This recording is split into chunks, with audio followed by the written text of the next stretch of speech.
the man who won the lottery, but told no one the wind arrived early that morning. It moved through Ashford Falls like something old and tired, dragging wet leaves across empty sidewalks and rattling the loose gutters hanging from the older houses near Maple Street. The town looked half asleep beneath the grey Vermont sky, wrapped in fog so thick the church steeple barely showed through the mist. Inside a small white wooden house at the edge of Willow Road, Thomas Whitaker was already awake. The old coffee-maker hissed and sputtered on the kitchen counter, while dim yellow light from above the stove filled the room with a tired warmth. Tom stood silently beside the sink, one hand resting against the counter, the other rubbing the ache in his shoulder. 5:42 in the morning, the same time every day. He didn't need an alarm anymore. Age handled that for him. The house creaked softly as the heater kicked on. Tom poured coffee into the same faded blue mug he'd used for nearly 15 years. The handle had been cracked once and glued back together carefully by Eleanor long before she got sick. He still drank from that side anyway. Outside the kitchen window, the bird feeder swayed gently in the wind. "Cold one today," he muttered to nobody. His voice sounded rough from sleep, or maybe from disuse. The radio near the refrigerator crackled softly before settling into an old Johnny Cash song. Tom adjusted the volume lower, then sat down at the kitchen table beneath the hanging lamp. The newspaper was already folded open beside him. Same headlines, same problems, same tired world. Property taxes rising again. Another business closing in Montpelier. A storm expected by the weekend. Tom sighed quietly and stared toward the hallway. At the far end sat Eleanor's old coat, still hanging from the wooden rack near the door.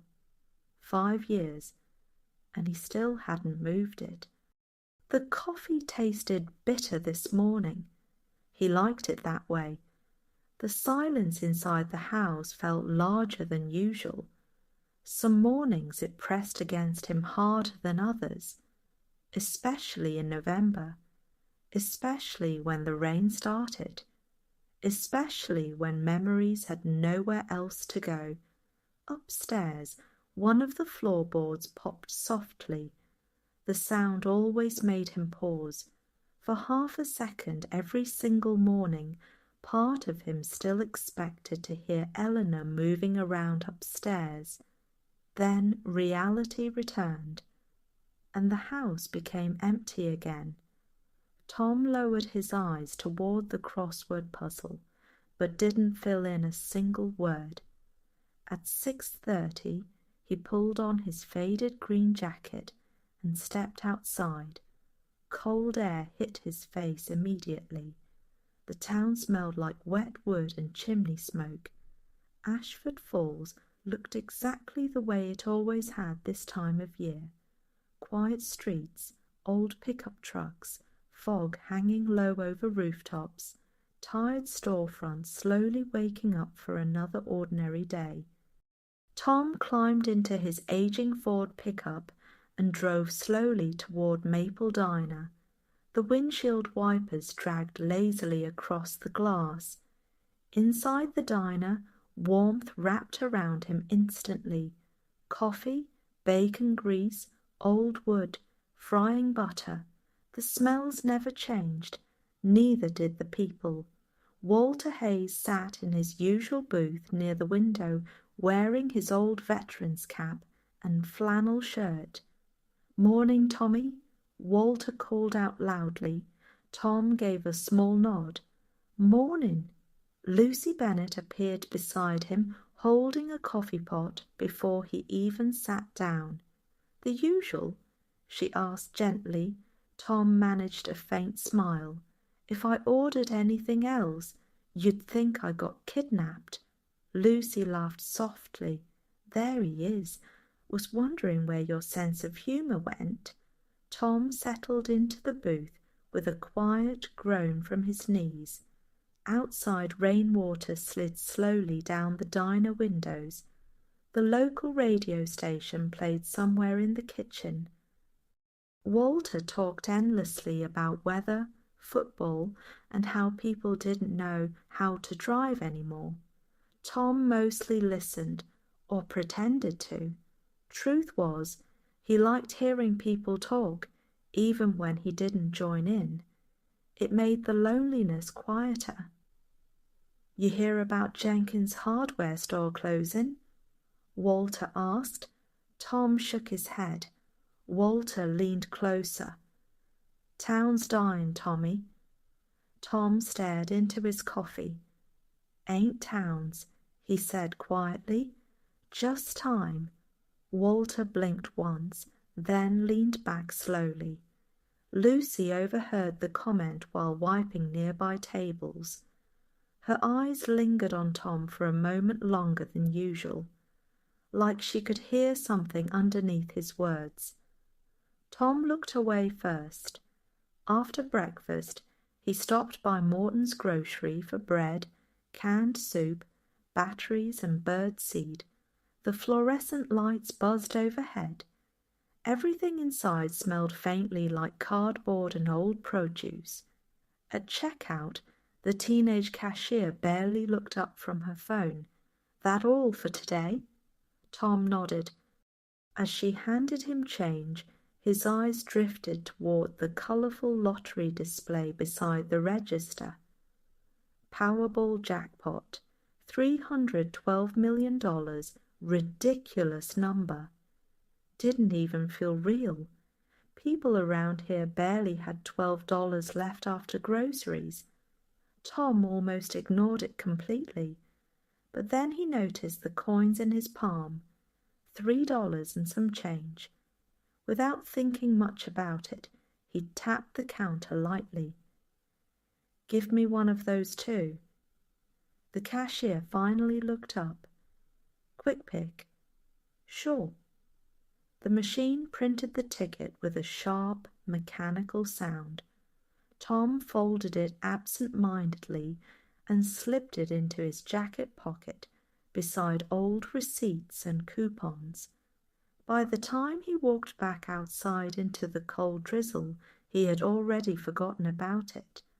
But as he stood beside his truck, fumbling for his keys beneath the grey November sky, a strange feeling passed through him.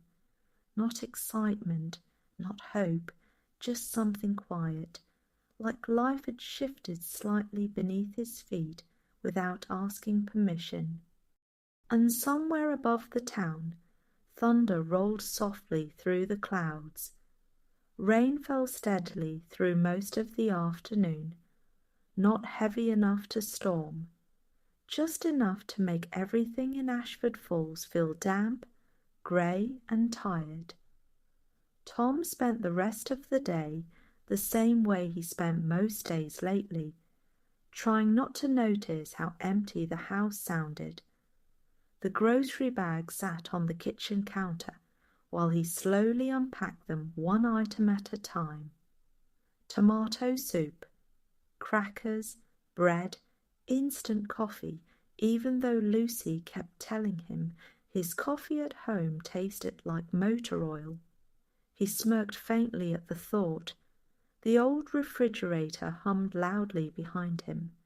A baseball game played softly from the television in the living room, even though Tom wasn't really watching it. He rarely watched television anymore. Mostly he listened to it. The noise helped. Silence had become too loud after Eleanor died. Outside, the rain tapped softly against the windows, while darkness arrived early over Willow Road. By 4:30 in the afternoon, the sky already looked nearly black. November in Vermont always felt longer after sunset. Tom carried his coffee into the living room and lowered himself carefully into the recliner beside the lamp. The chair creaked beneath his weight. Same sound every evening, same routine, same life. A framed photograph sat beside the lamp on the small wooden table. Eleanor smiling near Lake Champlain 20 years earlier. Summer sunlight, blue water, no grey skies. Tom stared at the picture longer than he meant to. You would have laughed at this weather, he murmured quietly. The room gave no answer, only the soft static hum from the television. A few minutes later, headlights passed slowly outside the front window. Walter's truck. Tom could tell by the rattling muffler alone. Sure enough, a knock followed seconds later. 3 loud knocks, always 3.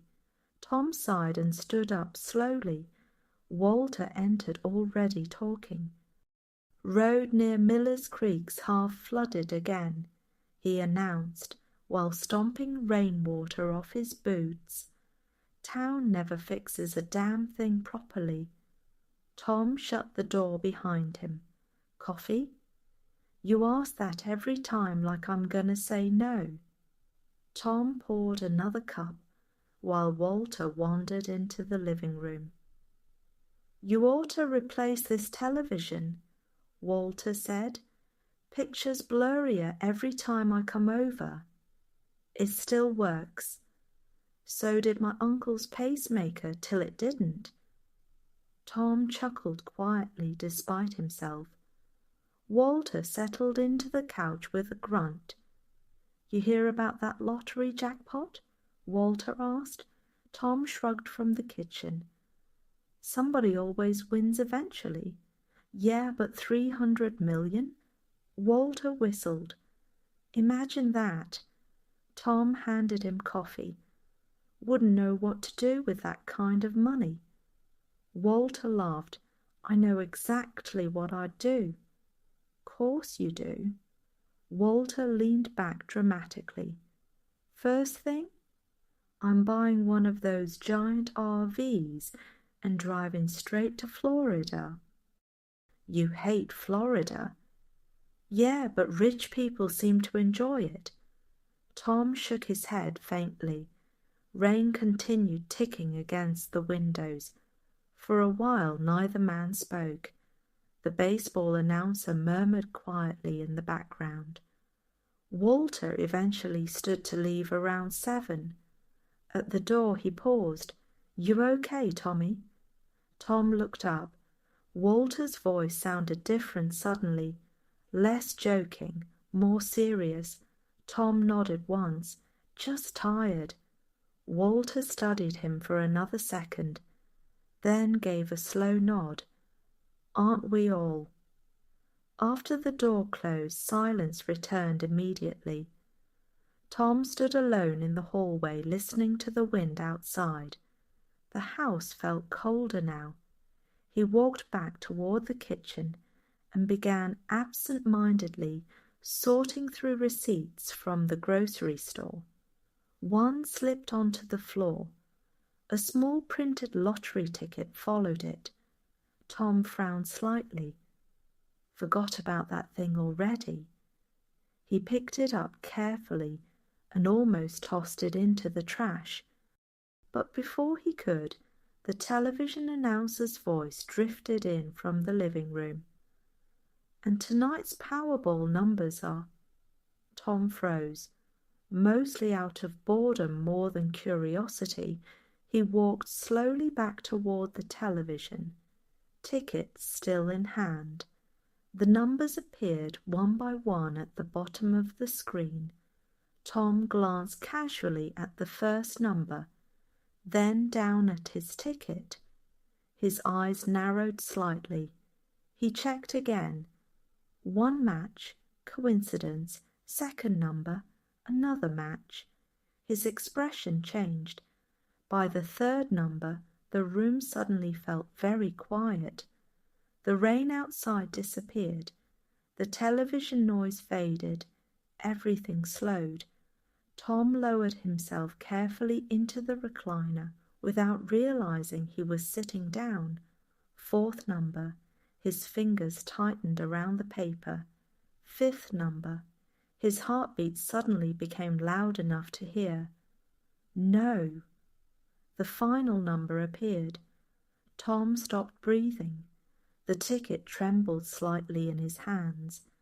For a long moment he simply stared at it. Then back at the television, then at the ticket again. The old clock on the wall ticked loudly in the silence. Tick, tick, tick. Tom whispered the numbers under his breath one more time. Every single one matched, and somewhere deep inside him, far beneath the shock, something cold began to grow. For several long seconds after the final number appeared across the bottom of the television screen, Thomas Whitaker remained completely motionless in his recliner, staring downward at the thin lottery ticket, trembling faintly between his rough fingers, while the dim light from the lamp beside him painted soft yellow shadows across the living room walls, making the entire house feel strangely unreal, as though the familiar space around him had quietly transformed into some place distant and unfamiliar without warning. The baseball game had ended. Some late-night commercial now played quietly in the background. A woman somewhere on television laughed too loudly about car insurance. Tom barely heard any of it. His eyes remained locked on the numbers. Again and again he checked them, slowly tracing each printed line with his thumb, while his breathing became shallow and uneven beneath the heavy silence pressing against the room. The old clock hanging near the hallway continued ticking steadily. Tick, tick, tick. The sound suddenly felt unbearable. Tom leaned forward carefully, elbows resting against his knees, while cold uneasiness spread through his chest in slow waves that felt nothing like excitement and everything like fear. He had seen people on television win lotteries before. They screamed, cried, collapsed, celebrated, but sitting alone in that dim living room, with rain sliding softly down the windows and Eleanor's photograph resting quietly beside the lamp, Tom felt only dread rising somewhere deep inside him, because numbers like these did not belong to people like him. $312 million. Even thinking the number felt absurd. It sounded less like money and more like something dangerous.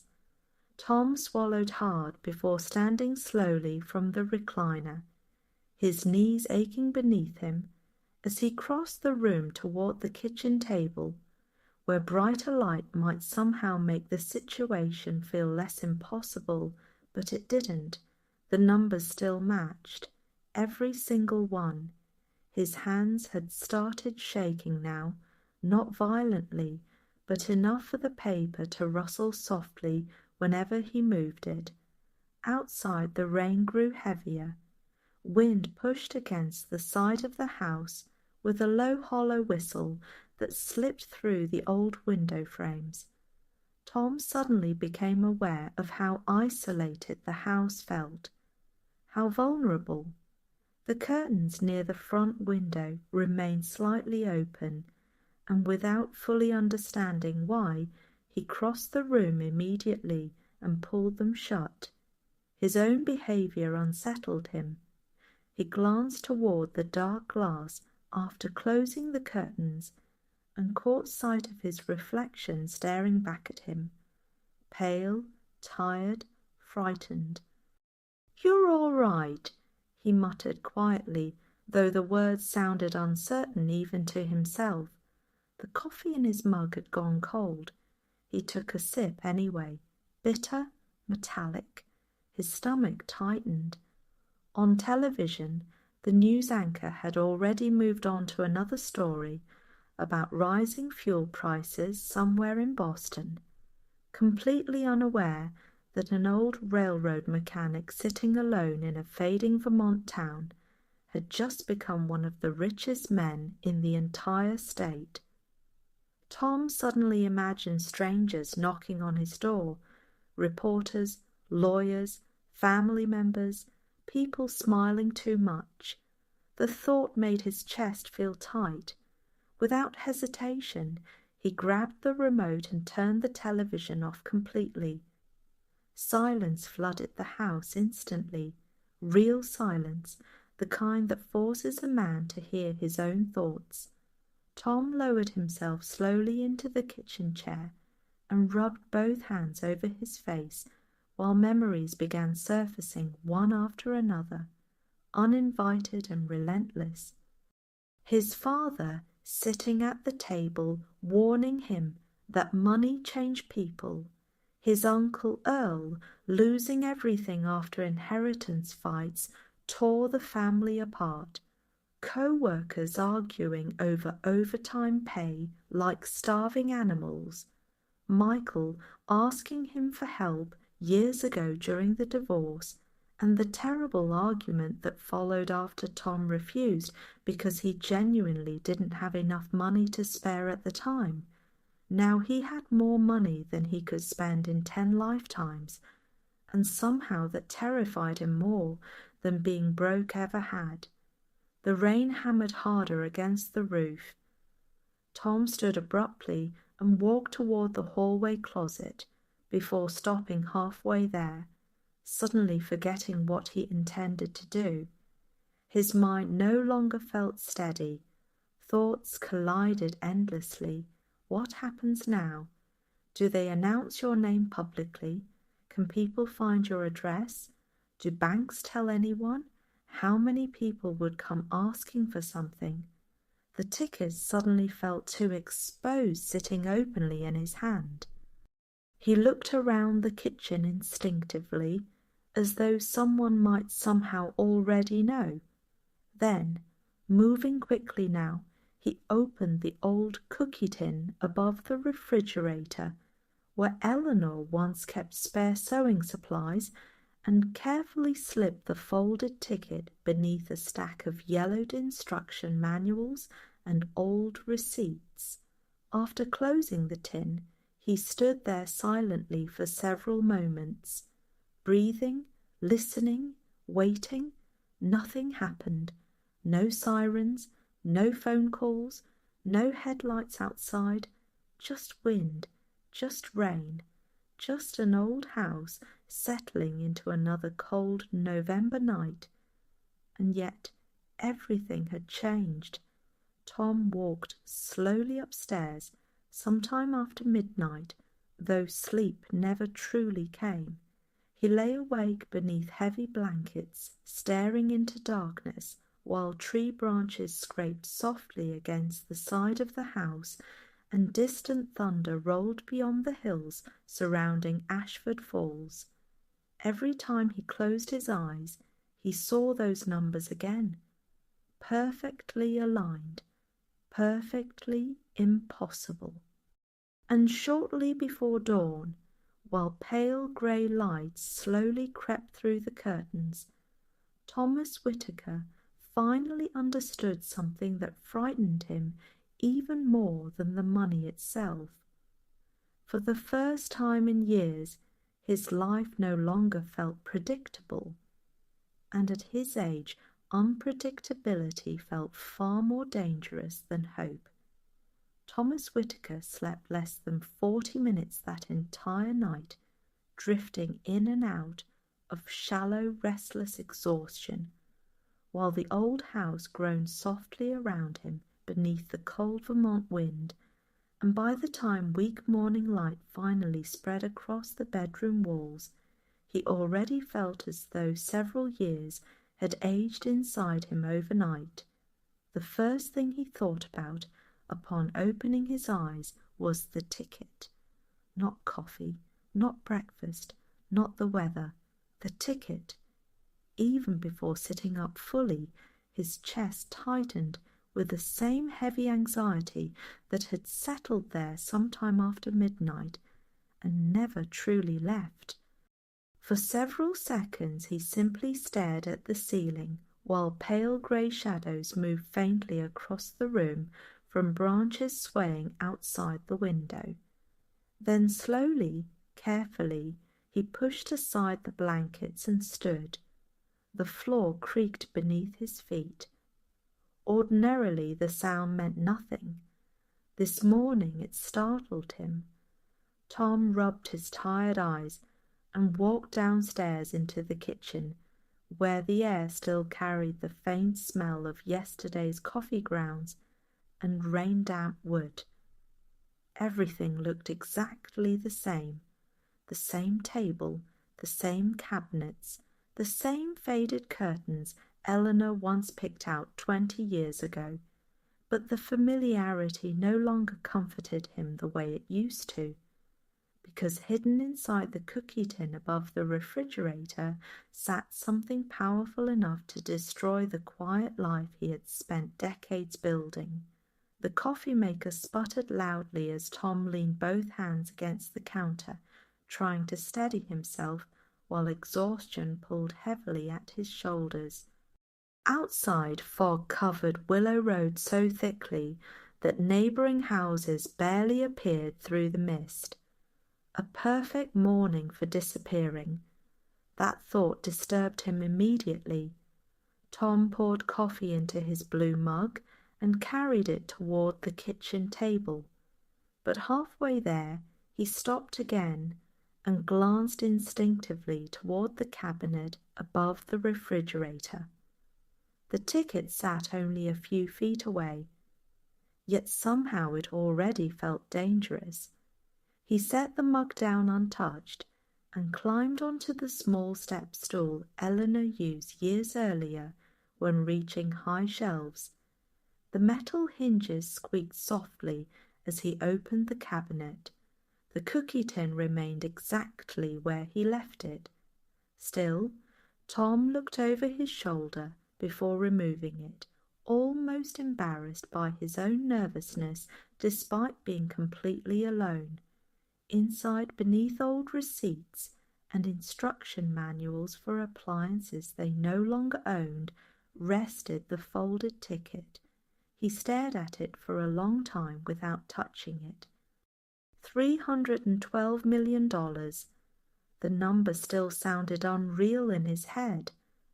Finally, he unfolded the paper again and checked the numbers one more time, though by now he already knew them by memory. Every digit matched perfectly. Outside, a truck passed slowly through the fog, tires hissing against wet pavement. Tom flinched slightly. That was when he realized something unsettling. He no longer felt alone inside his own life. Even without anyone knowing, the secret itself had already entered the house beside him.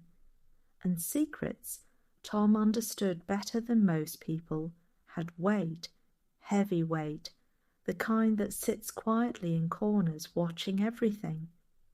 He folded the ticket again carefully before slipping it into an old Bible stored in the hallway drawer beneath stacks of unopened mail and expired coupons. Then he moved the Bible into the bedroom closet.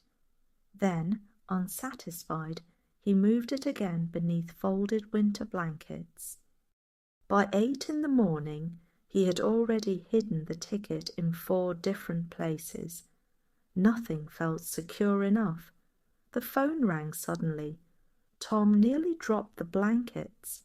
His pulse hammered painfully inside his chest as he stared toward the hallway before realizing how ridiculous he was behaving.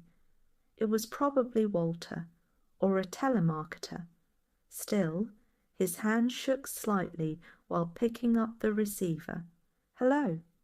Tommy, you alive over there?" Walter's familiar voice boomed immediately through the line.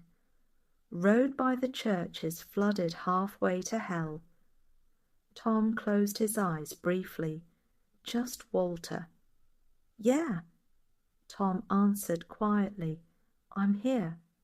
You sound awful. Didn't sleep much. Well, you're retired. That's practically your job description. Normally Tom would have chuckled. This morning he didn't. Walter noticed. You all right? Tom stared toward the bedroom closet. Just tired, he repeated softly. After hanging up, he stood motionless for nearly a full minute before finally turning the deadbolt on the front door, then checking the back door, then the windows, then the curtains. By noon, rain had started again. Ashford Falls looked smaller beneath weather like this, as though the entire town had curled inward against the cold. Tom drove nowhere that day. Instead, he sat alone in the living room, watching muted news coverage about lottery winners from previous years, while journalists smiled brightly beside giant ceremonial checks and cheering families. One headline caught his attention. Lottery winner says fame destroyed his life. Tom lowered the television volume further. A younger man appeared on screen describing strangers asking for money, distant relatives returning unexpectedly, lawsuits, scams, threats, reporters parked outside homes. Tom turned the television off immediately. The silence afterward felt enormous, and somewhere inside that silence the decision finally formed completely. No one could know. Not Walter, not Lucy, not Michael, no one. Because once people saw money, they stopped seeing the person standing in front of it. Tom had watched that happen his entire life. Money bend people, change them, expose parts of them they usually kept hidden. Even good people, especially desperate people, outside evening shadows slowly stretched across the wet street, while porch lights flickered on one by one through the fog. Tom walked upstairs quietly and retrieved the ticket once more before kneeling beside the old cedar chest Eleanor used for winter blankets. At the bottom, beneath old photo albums and folded quilts, he finally placed the ticket inside a rusted metal toolbox wrapped carefully inside a dish towel. Then he closed the lid slowly. For several long seconds he remained kneeling there in silence, staring at the chest while rain tapped softly against the roof overhead. And although no one else in Ashford Falls knew it yet, Thomas Whitaker understood with painful clarity that the moment he decided to keep the secret was the exact moment the secret began owning him. By the middle of the following week, the secret had already begun changing Thomas Whitaker in ways so subtle that most people in Ashford Falls would never have noticed them at all. Yet for a man whose life had remained almost painfully predictable for decades, even the smallest alteration in habit felt enormous, as though invisible cracks had quietly started spreading beneath the surface of everything familiar. It began with sleep, or rather the complete absence of it. Tom now spent most nights drifting restlessly through the dark rooms of his house while cold November rain swept across Willow Road outside, carrying long hollow gusts of wind that rattled the loose gutters and scraped wet branches against the siding with sounds that seemed unnaturally loud after midnight. Every creak of the floorboards startled him. Every passing pair of headlights slowed his breathing. Every unfamiliar noise made him glance instinctively towards the cedar chest upstairs, where the lottery ticket remained hidden beneath folded blankets and old family photo albums. The irony did not escape him. $312 million sat hidden inside his house, and yet, instead of feeling wealthy, Thomas Whitaker had never felt more vulnerable in his entire life. On Thursday morning, he stood at the kitchen sink, watching fog drift slowly through the neighborhood, while his untouched coffee grew cold beside him. And for the first time in years, he noticed how exposed the front windows of the house actually were. Anyone could look inside. Anyone could see him sitting there. The thought settled unpleasantly in his chest. Without fully deciding to do so, he reached toward the curtains and pulled them shut. The movement felt strangely final, like crossing some invisible line. A few hours later, he checked the front door lock 3 separate times before leaving for town, and by the time he reached Maple Diner, his shoulders already ached from carrying tension he could neither explain nor release. The diner looked exactly the same as always. Warm yellow lights glowed against fogged windows, while the smell of bacon grease and burnt coffee drifted through the air alongside quiet country music, playing from an old radio mounted near the kitchen. Ordinarily, the familiarity comforted him. Today it only sharpened the uncomfortable feeling that he no longer belonged naturally inside his own routine. Lucy noticed immediately. "You all right this morning?" she asked softly, while refilling his coffee before he even sat down. Tom removed his jacket slowly, avoiding eye contact. "Didn't sleep much." "That's the 3rd time you said that this week." He forced a faint smile. "Maybe I'm getting old." Lucy leaned slightly against the booth while studying him with the kind of quiet attention only people who spent their lives listening to others ever truly developed.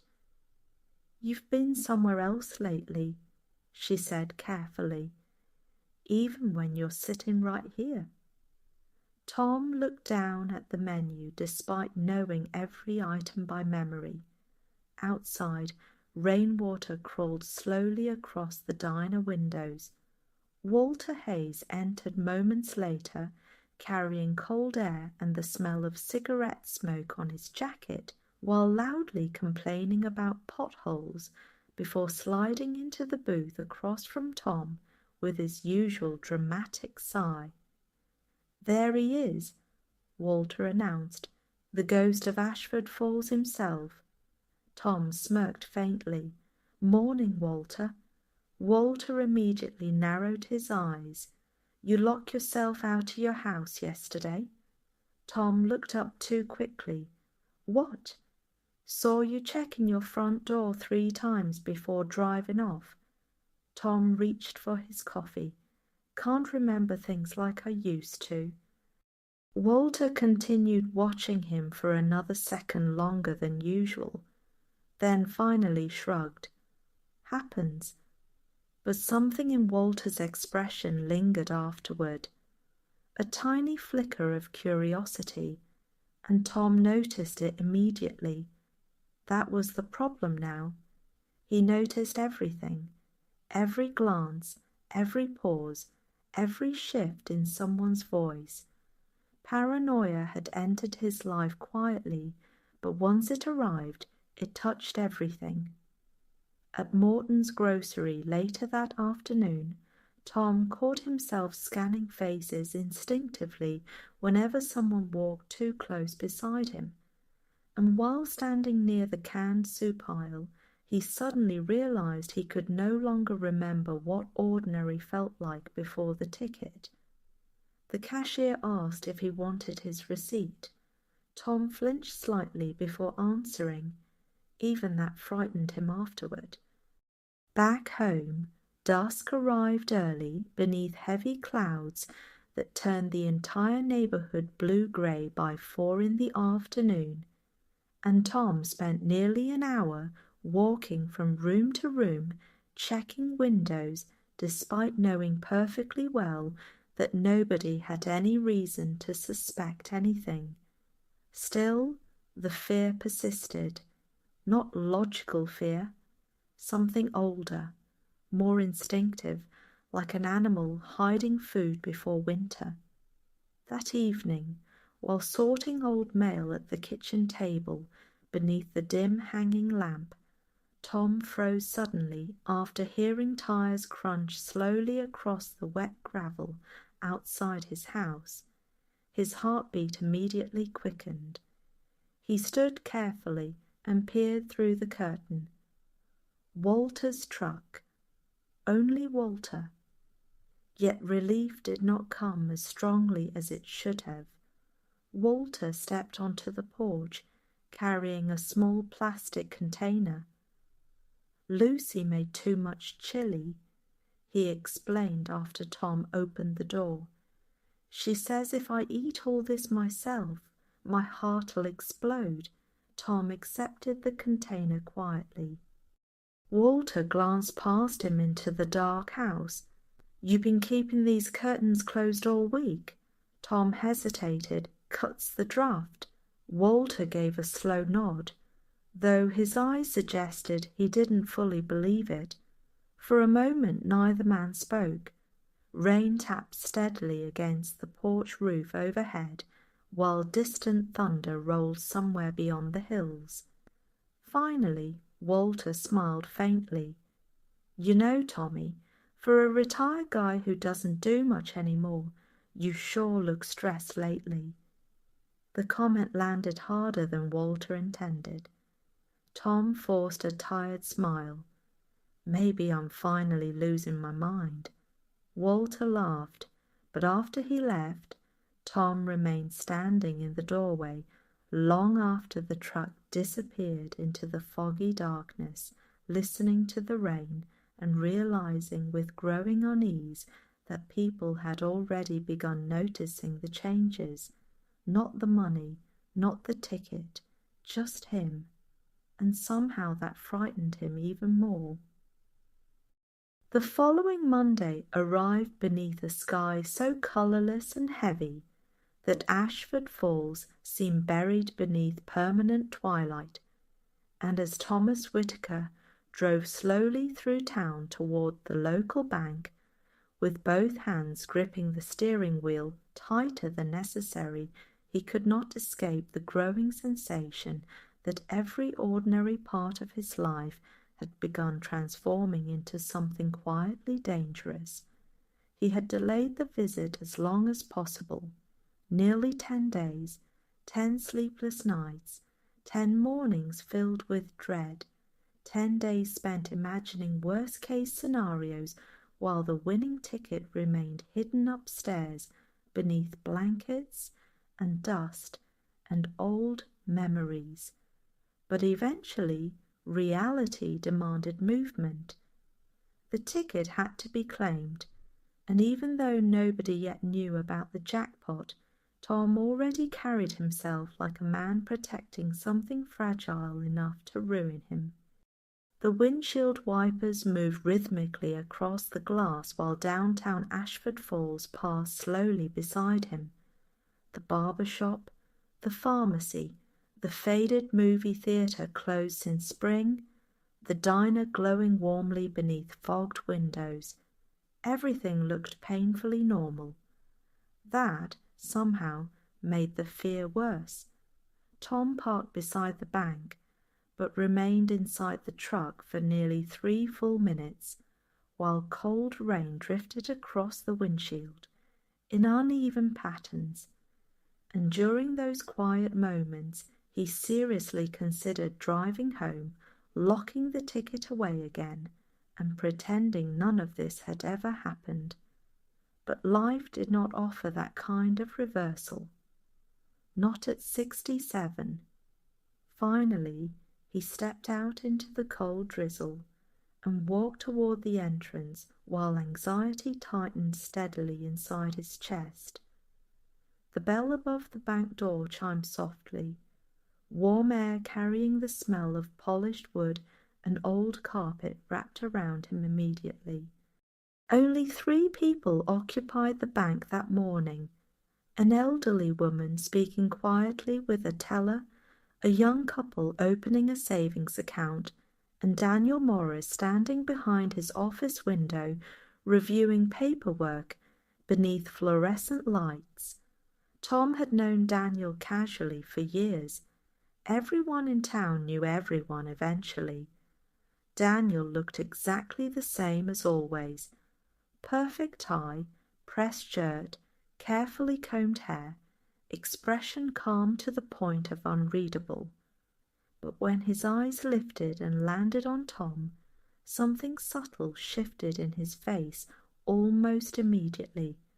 Not suspicion, not yet recognition, because Tom Whitaker rarely came to the bank unless absolutely necessary, and nervous men carried a certain energy impossible to fully hide. "Morning, Tom," Daniel said pleasantly while stepping from his office. "What can I help you with today?" Tom removed his wet cap slowly. "I need to ask about claiming something." The words sounded awkward even to him. Daniel noticed. "Of course," he answered carefully. "Why don't we step into my office?" The room suddenly felt too small once the door closed behind them. Rain streaked softly across the office window while Daniel folded his hands neatly atop the desk and waited. Tom's throat felt dry. For several seconds he considered lying, but instead, with trembling fingers hidden carefully beneath the desk, he reached into his jacket and removed the folded lottery ticket. Daniel glanced downward casually at first, then looked again. Silence settled immediately between them. Longer this time. He picked up the ticket carefully, studied the numbers, checked them once more, and although Daniel Morris remained professionally composed, something unmistakable entered his eyes at that exact moment. Not excitement, calculation. Tom noticed it instantly. Daniel lowered the ticket very slowly. "Well," he said quietly, leaning back in his chair while choosing his next words with extreme care, "this is certainly significant."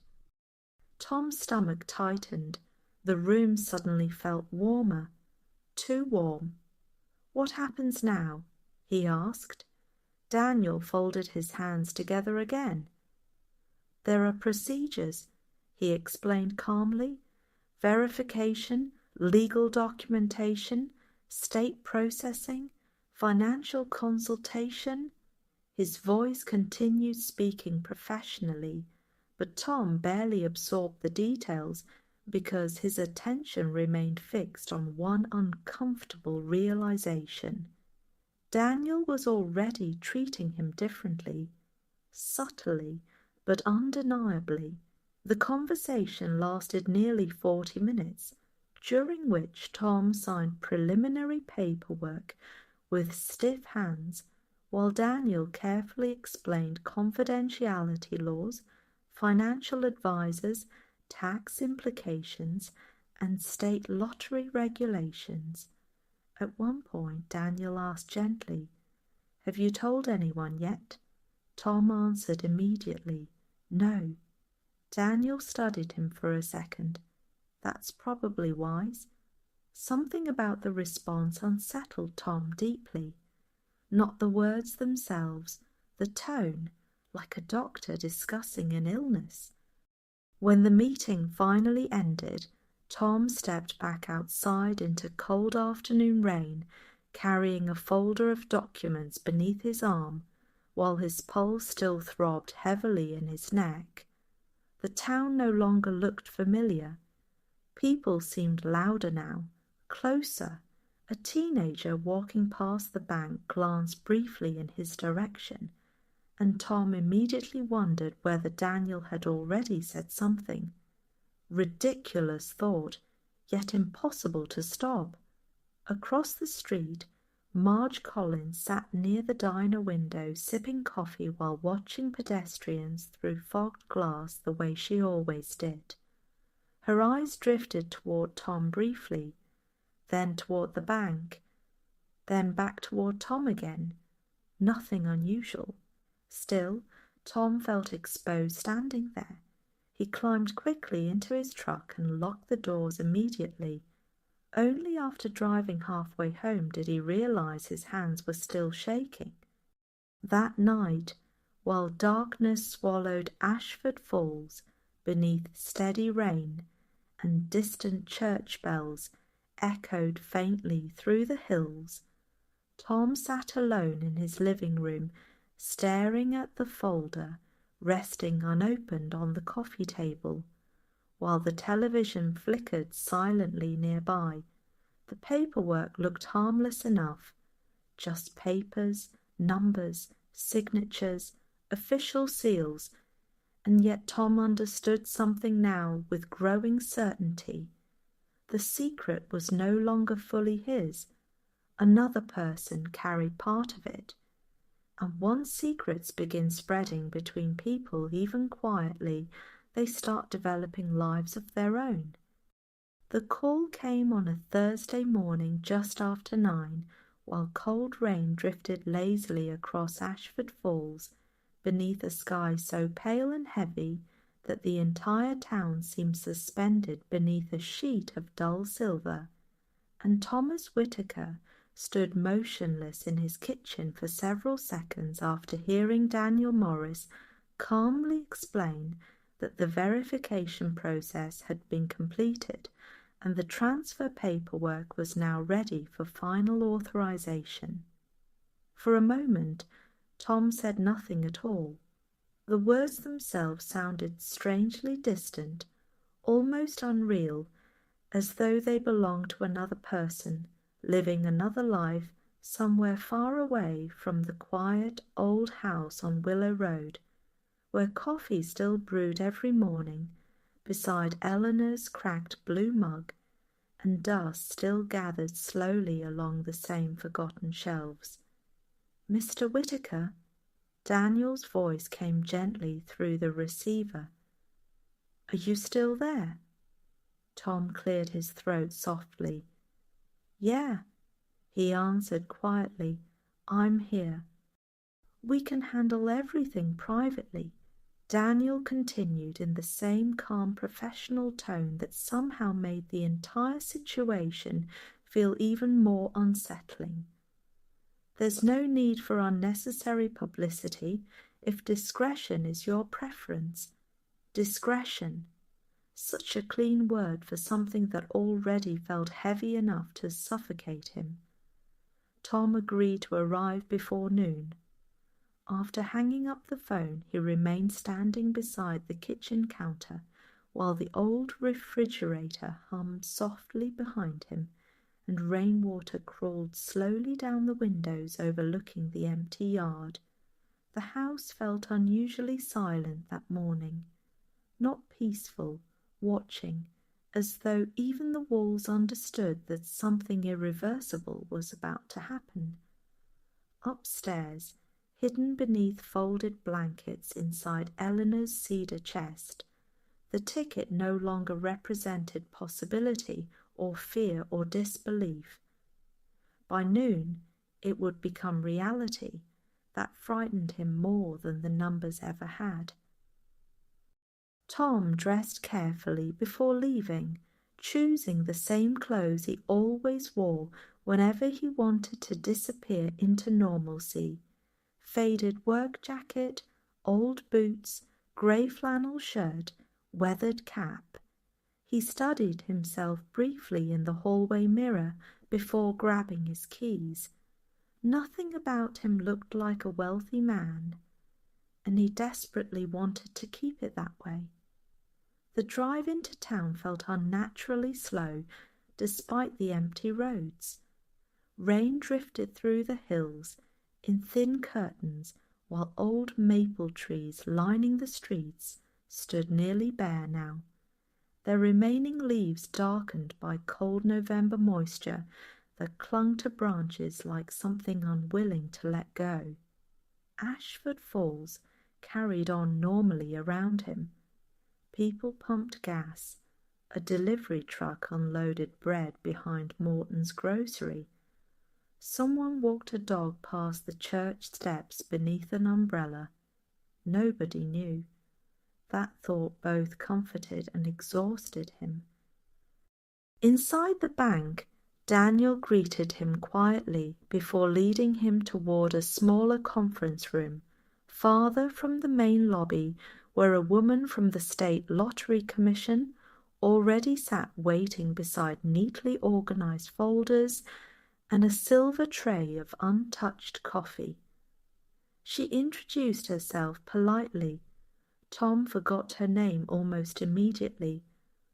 The room smelled faintly of paper, carpet cleaner, and burnt coffee from somewhere down the hallway. Rain tapped steadily against the windows, while legal language filled the air for nearly 2 hours. Tax percentages, transfer schedules, confidentiality agreements, investment recommendations, identity protection measures. Tom signed papers carefully but mechanically, as though his body continued moving while the rest of him remained emotionally frozen somewhere far behind. At one point the woman smiled warmly and said, "Congratulations, Mr. Whitaker. Your life is about to change." The statement settled heavily inside the room afterward. Tom looked down at the table, because deep in his chest, beneath all the anxiety and disbelief and exhaustion, he already suspected she was wrong. His life had changed the moment the numbers appeared on that television screen. Today merely made the change official. Finally, Daniel slid one final document across the table. Once signed, the funds would transfer directly into newly established protected accounts under Tom's name. The amount printed across the paperwork looked grotesque, unnatural. Tom stared at the figure for several seconds while cold uneasiness moved through him again. $312 million. Enough money to buy entire streets in towns like Ashford Falls. Enough money to attract every desperate person within 100 miles.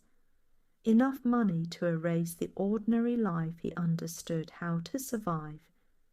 His hand trembled slightly while signing. The moment the pen left the paper, silence settled briefly across the room. It was done. Daniel offered a polite smile. The woman congratulated him again, but Tom felt no triumph, no excitement, only an overwhelming awareness that something invisible and dangerous had just entered his life permanently. Afterward, Daniel walked him toward the lobby while speaking quietly about future meetings and financial planning, but Tom barely listened because a strange numbness had already started spreading through him. Near the entrance, Marge Collins happened to stand beside one of the tellers, discussing a savings certificate. Her sharp eyes drifted immediately toward Tom, then toward Daniel walking beside him, then toward the thick folder tucked beneath Tom's arm. The glance lasted less than 2 seconds, yet Tom felt his stomach tighten instantly. Marge smiled politely, too politely. "Afternoon, Thomas," she said. Tom forced a nod. "Afternoon." Daniel continued speaking casually beside him, completely unaware that Tom's pulse had already begun pounding painfully beneath his collar. Outside, cold wind struck his face immediately. He climbed into the truck, locked the doors, and sat there gripping the steering wheel while rain streaked down the windshield in crooked silver lines.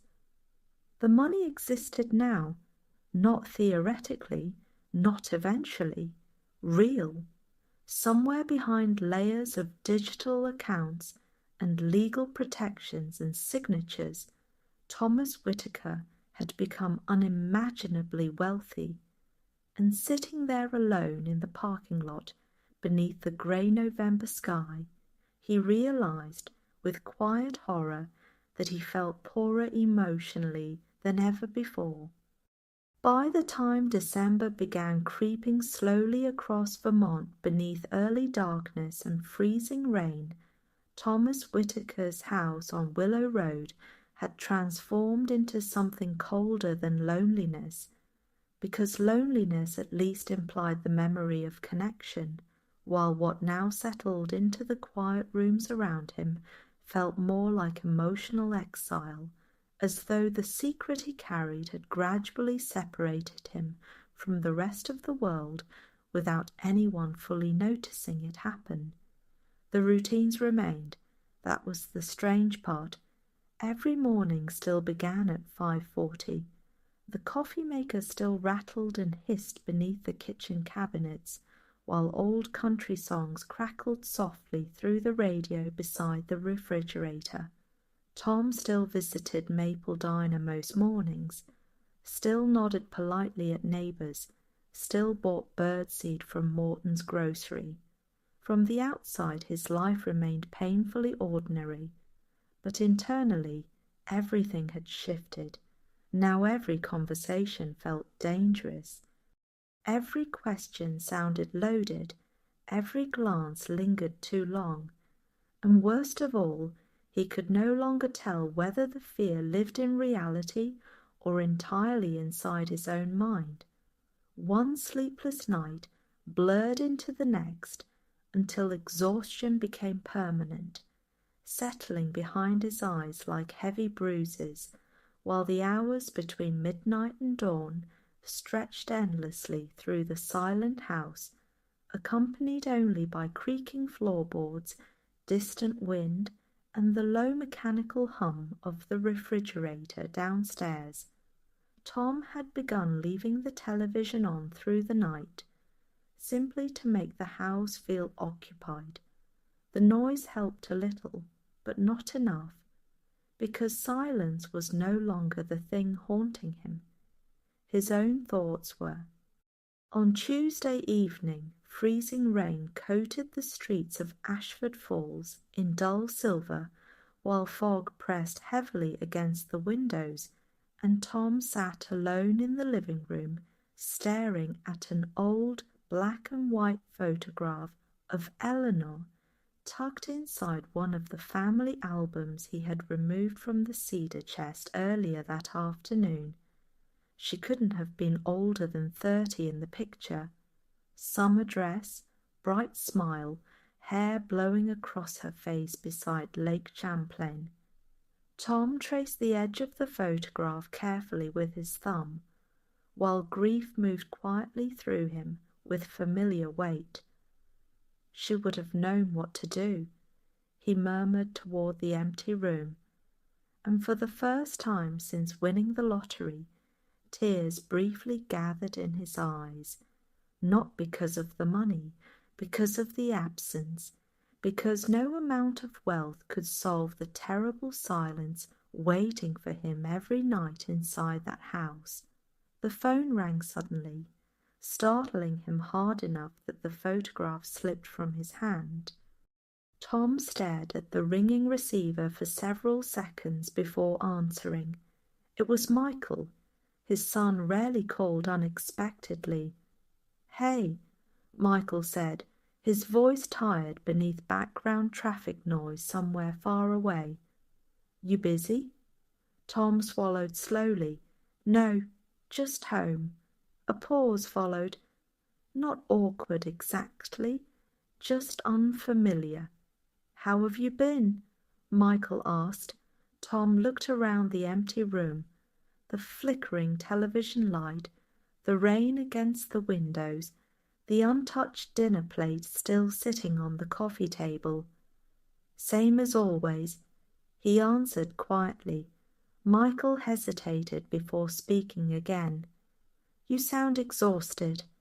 Tom almost laughed at the accuracy of it. Not sleeping much lately? Another silence settled between them.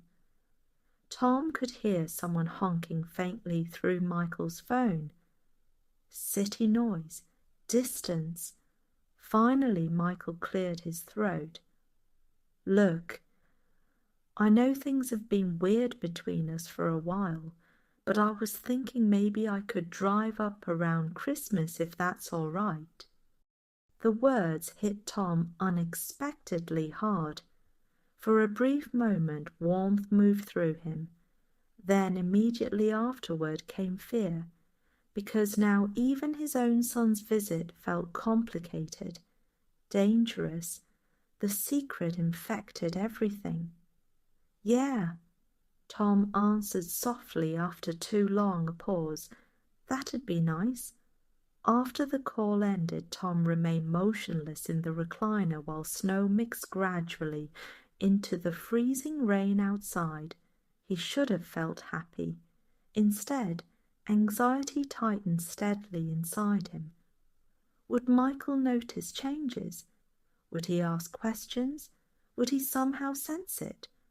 The paranoia exhausted him, yet he could no longer stop it.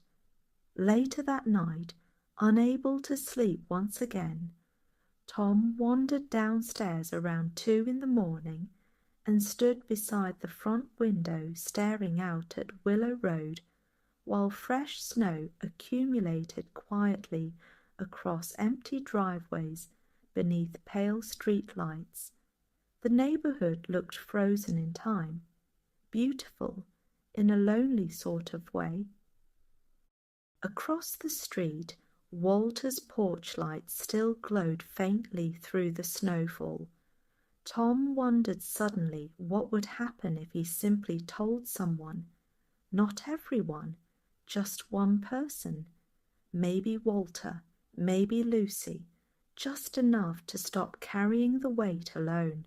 The thought lingered dangerously long. Then another thought followed immediately behind it. And once one person knows, it never belongs only to you again. Tom stepped away from the window. The house creaked softly behind him. Upstairs, hidden beneath blankets and old memories, the documents proving his wealth remained locked away where nobody could see them. But standing alone in the darkness of his kitchen, while snow drifted silently across Ashford Falls outside, Thomas Whitaker finally began understanding a truth far more painful than fear itself. The money had not changed his life into something larger. It had slowly made his world smaller. The first heavy snowfall of December arrived quietly during the night, covering Ashford Falls beneath a soft white stillness that made the entire town appear gentler than it truly was. And when Thomas Whitaker stepped onto his porch shortly after dawn, with his usual mug of bitter coffee warming his hands, the cold morning air carried that rare kind of silence only snow could create, a silence so complete that even distant sounds seemed softened beneath it. For a few brief moments, standing there beneath the pale grey sky while snowflakes drifted lazily across Willow Road, Tom almost felt peaceful again. Almost. Across the street, Walter struggled dramatically with a snow shovel while muttering curses loud enough to travel through the frozen air. A dog barked somewhere farther down the block. The town looked ordinary, safe. But the familiar anxiety returned the moment Tom stepped back inside the house and noticed the unopened envelope sitting on the kitchen counter where he had left it the night before. Frank Delaney's final mortgage notice. Tom had picked it up accidentally several days earlier after Frank dropped it outside Morton's grocery without noticing, and although he originally intended only to return it quietly, the words printed across the red warning label had remained stuck inside his head ever since. Final notice. Foreclosure proceedings. Tom lowered himself carefully into the kitchen chair while snow tapped softly against the windows and stared at the envelope again. Frank had spent nearly 40 years working in garages around Ashford Falls, rebuilding transmissions until arthritis twisted his fingers so badly that holding tools eventually became painful. His wife died young. His health declined slowly afterward, and now the bank wanted the small house he'd spent most of his life trying to keep. Tom remembered the pride in Frank's voice whenever he spoke about that house, the porch he built himself, the maple tree in the yard, the garage where he restored old Chevrolets during better years, and now the man could barely afford heating oil. The unfairness of it settled heavily in Tom's chest. $312 million, enough money to save not only Frank's house, but half the town if he wanted. Yet here he sat, hiding behind locked doors and closed curtains, while people around him quietly drowned beneath ordinary hardships. The guilt had started becoming unbearable. That afternoon, after hours spent arguing silently with himself, while snow continued falling across Ashford Falls in thick, slow waves, Tom finally drove toward the bank, carrying a plain white envelope tucked carefully inside his jacket pocket. The roads looked nearly deserted beneath the weather.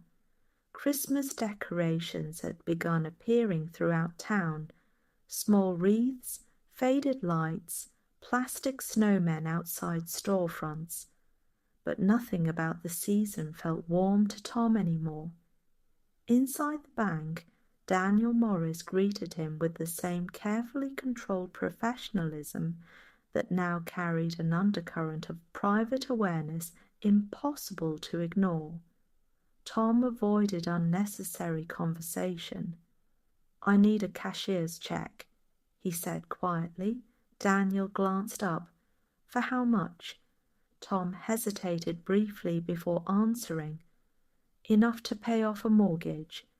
Daniel's expression shifted almost imperceptibly. Not surprise exactly, curiosity. "Of course," he replied calmly.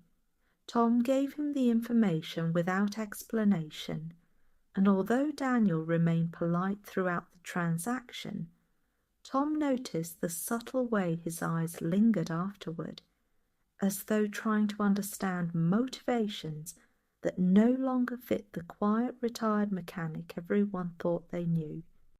The envelope felt strangely heavy in Tom's hands once he returned to the truck. No name, no note, nothing traceable. That was important, because helping someone openly would invite questions.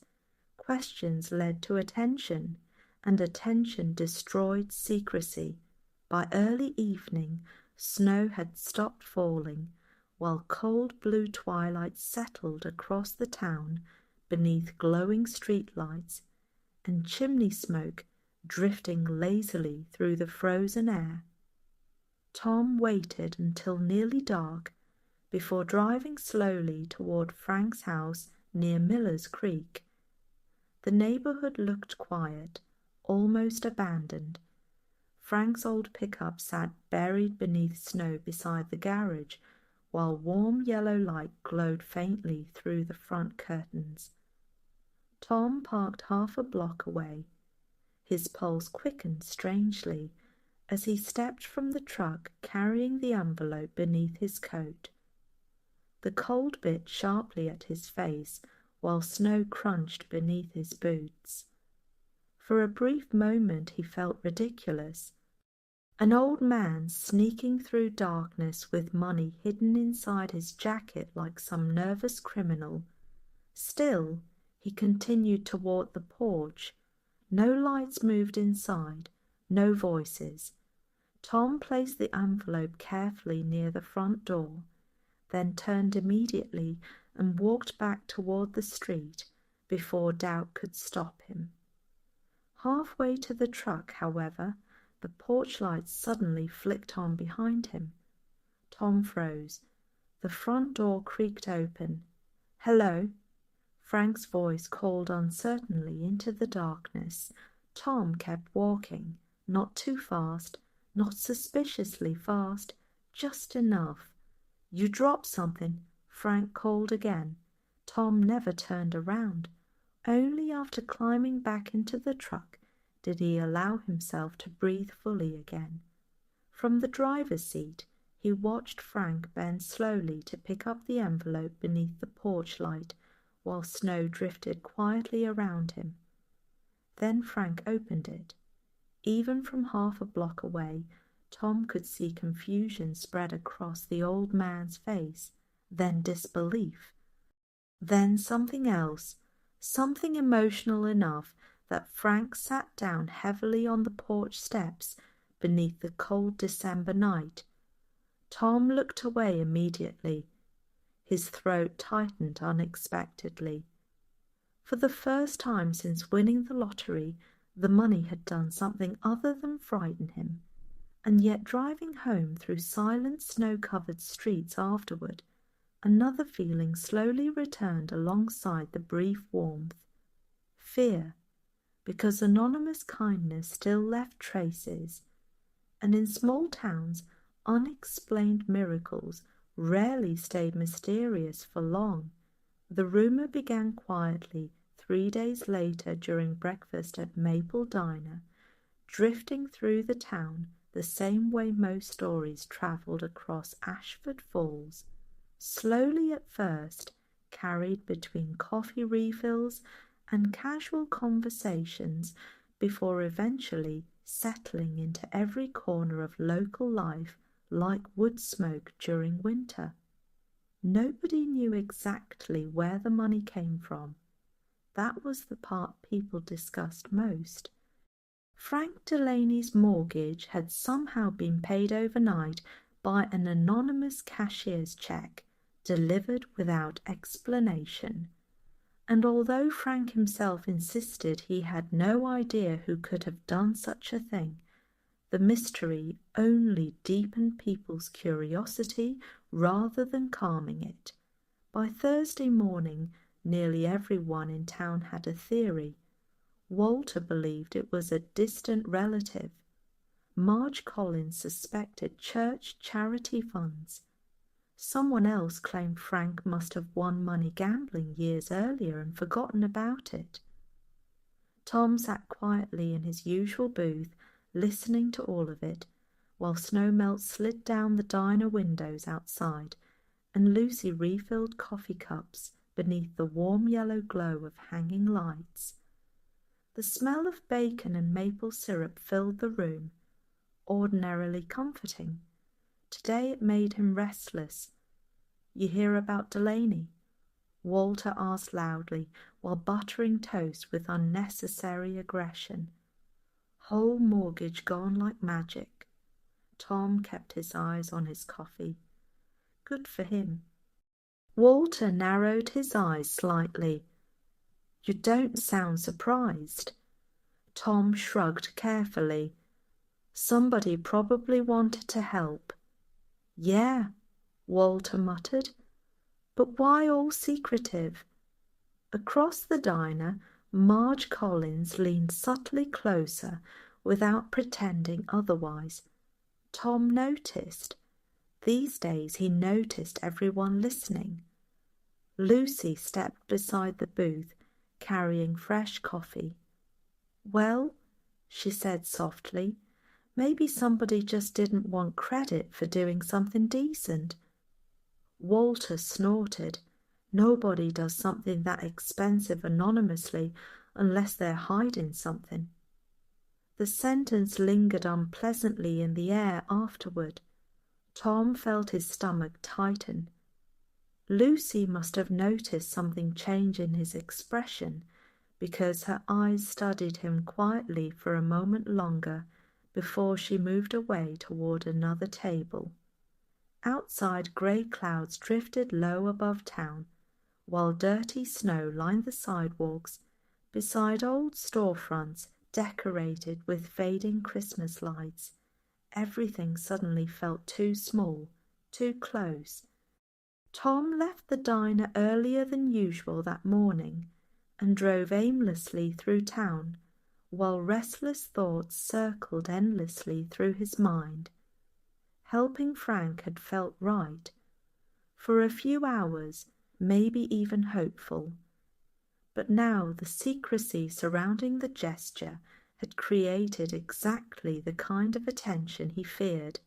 By noon he found himself parked near Lake Champlain, several miles outside town, where frozen water stretched endlessly beneath pale winter sunlight breaking weakly through the clouds.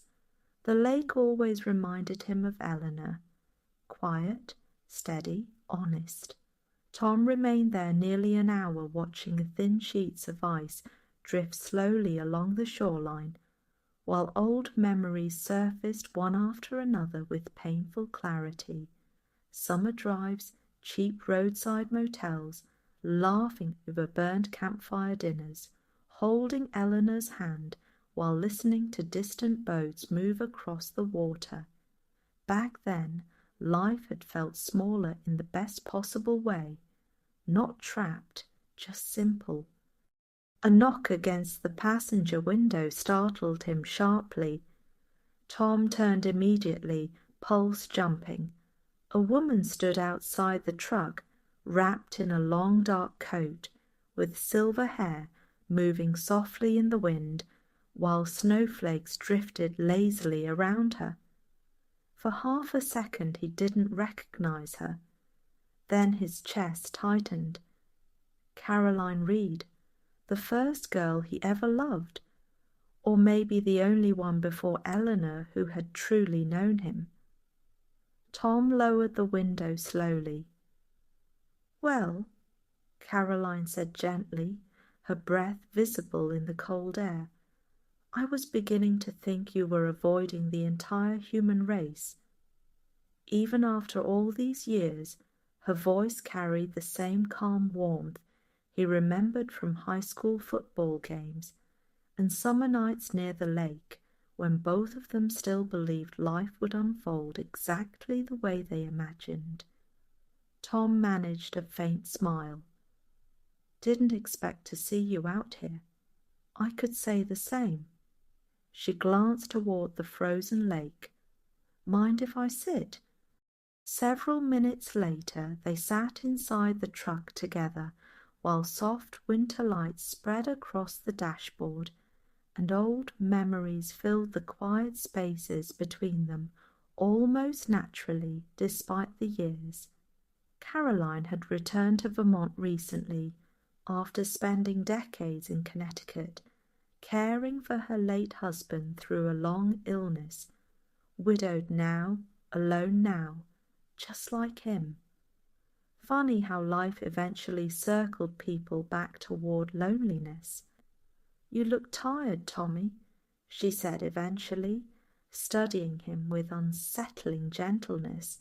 Nobody had called him Tommy in years, except Walter. Tom looked away toward the lake. "Just getting old." Caroline smiled sadly. "No," she said softly. "This feels different." The comment unsettled him immediately because she was right, and somehow she saw it far too easily. They talked for nearly an hour afterward about ordinary things: the town, old classmates, aching knees, winter weather.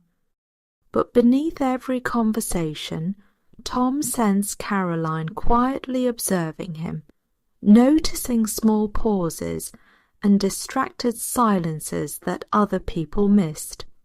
At one point she touched his arm lightly while laughing about some forgotten memory from high school, and the simple human contact startled him emotionally more than he expected, because it had been so long since anyone touched him with familiarity instead of obligation.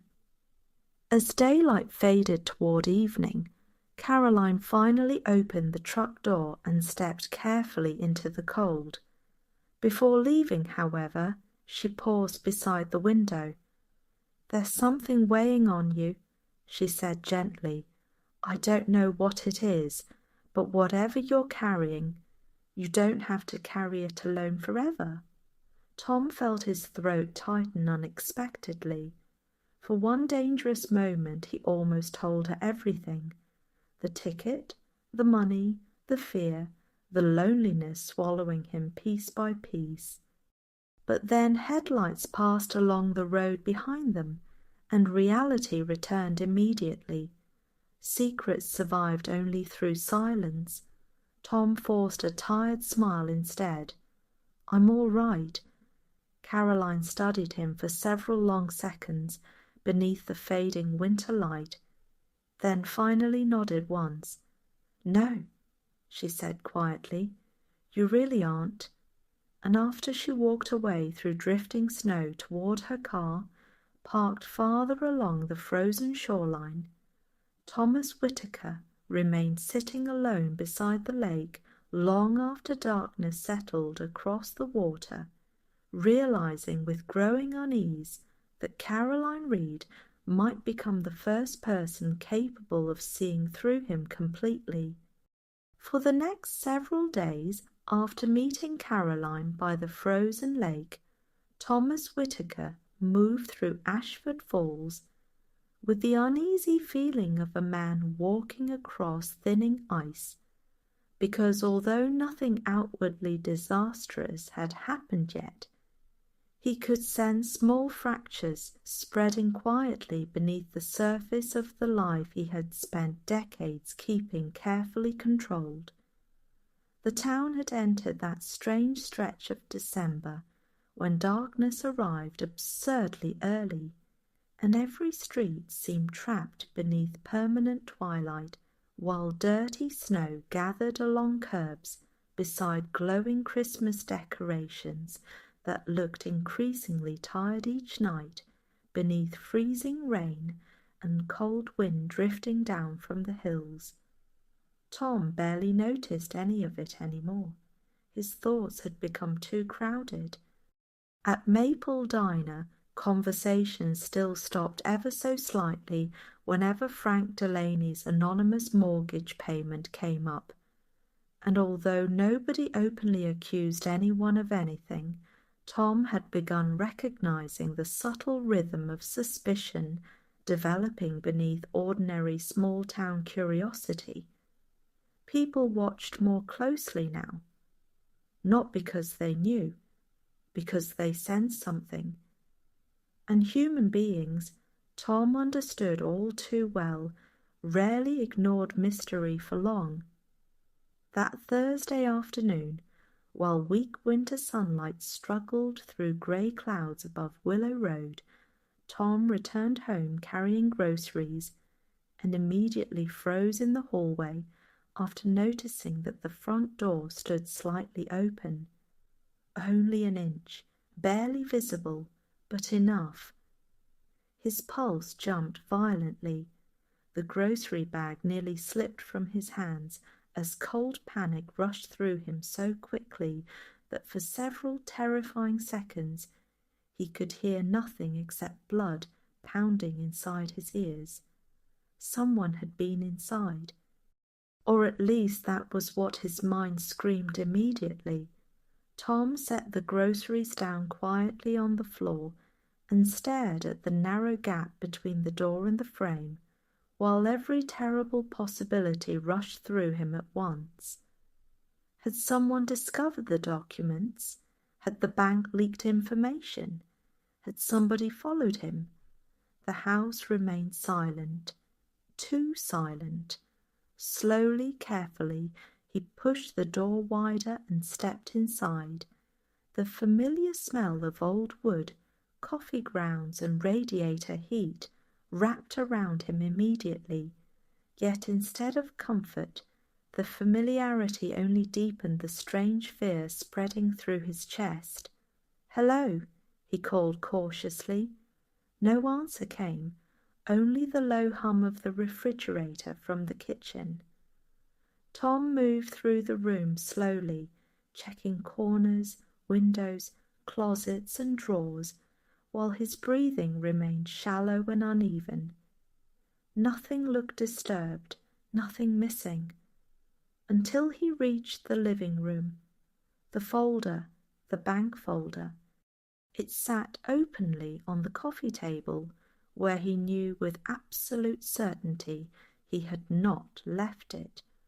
Tom stopped moving.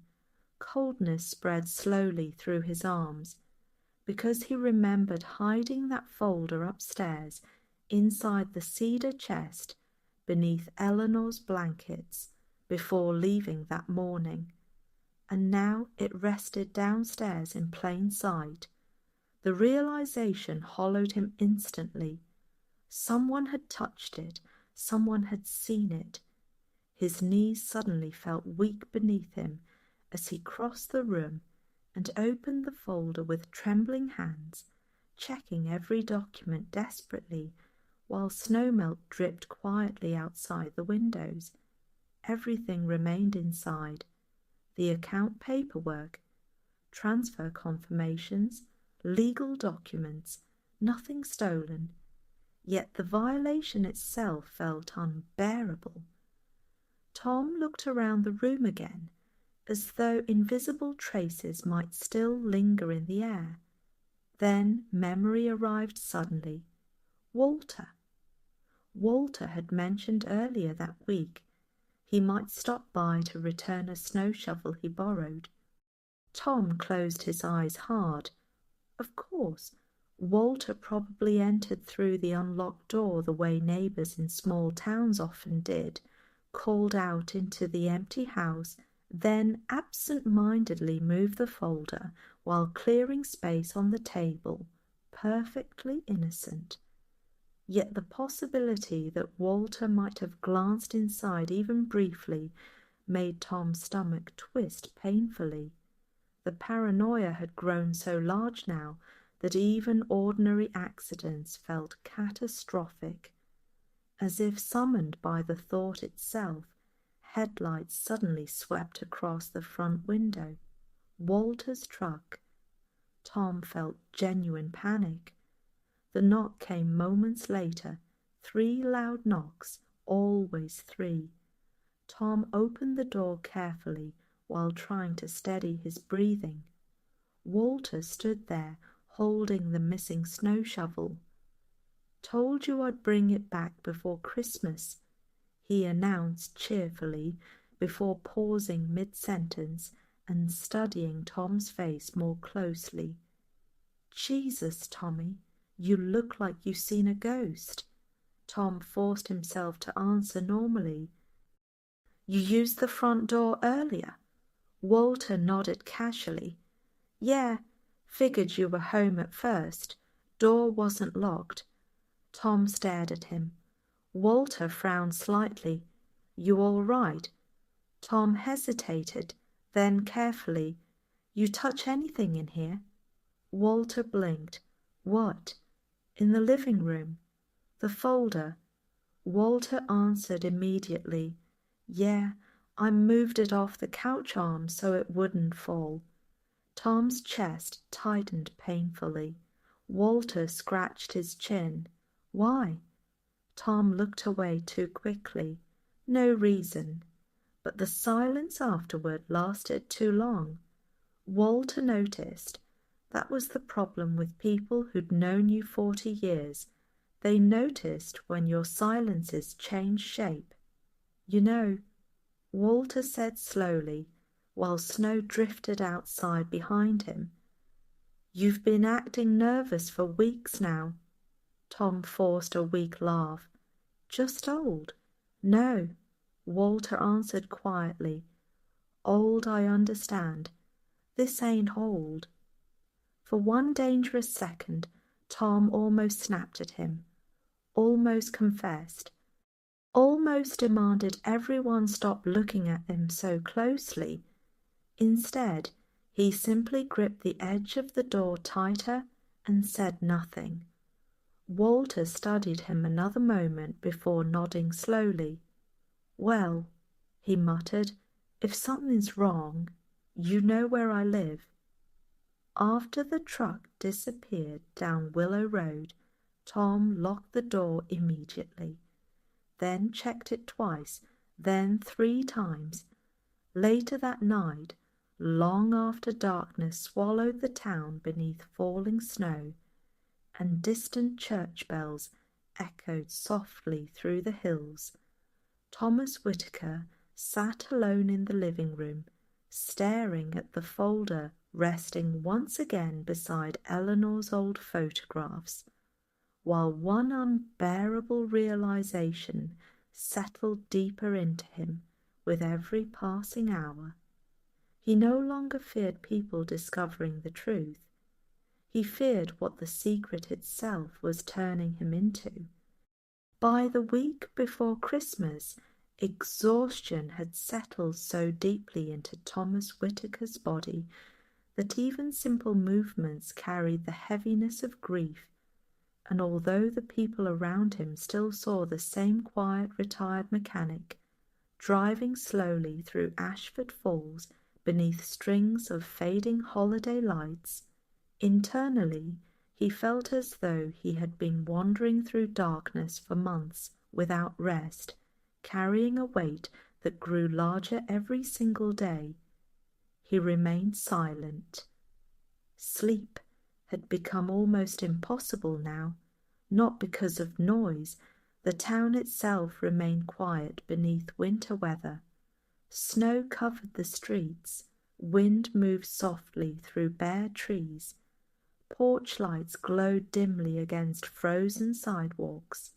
No, the problem was memory and fear and the endless machinery of thought that began turning the moment darkness settled over the house each evening. Most nights, Tom lay awake listening to the old floorboards creak gently as the heat pipes knocked inside the walls, while shadows from passing headlights drifted slowly across the bedroom ceiling. And somewhere between midnight and dawn, he always found himself staring toward Eleanor's empty side of the bed with the terrible instinctive expectation that she might still somehow be there. Sometimes he even reached across the mattress, half asleep before remembering. The loneliness after that realization never became easier, only more familiar.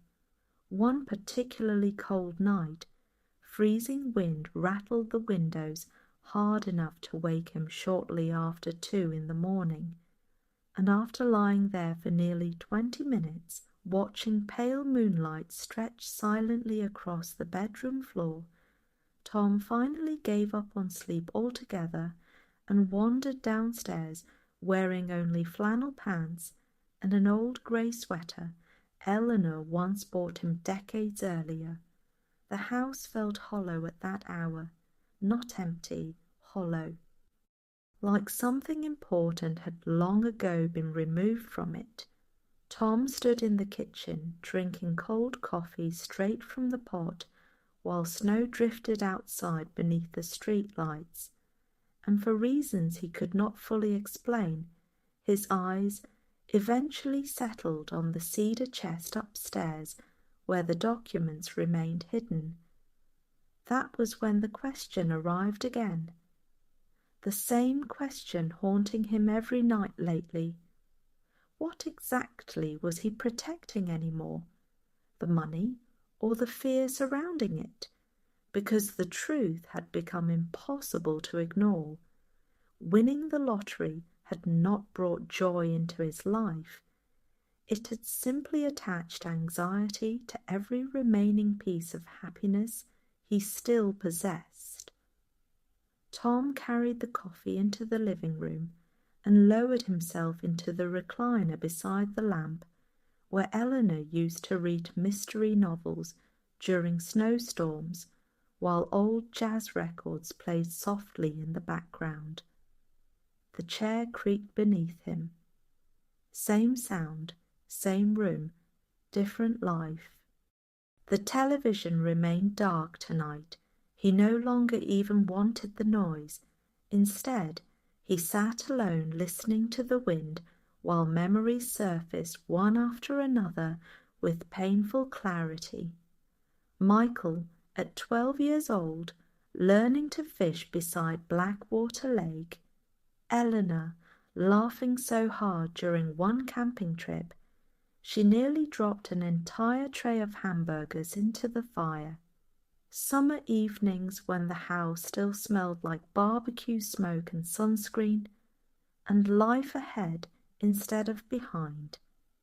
Back then, he had believed time moved slowly. Now entire years disappeared before he noticed them passing.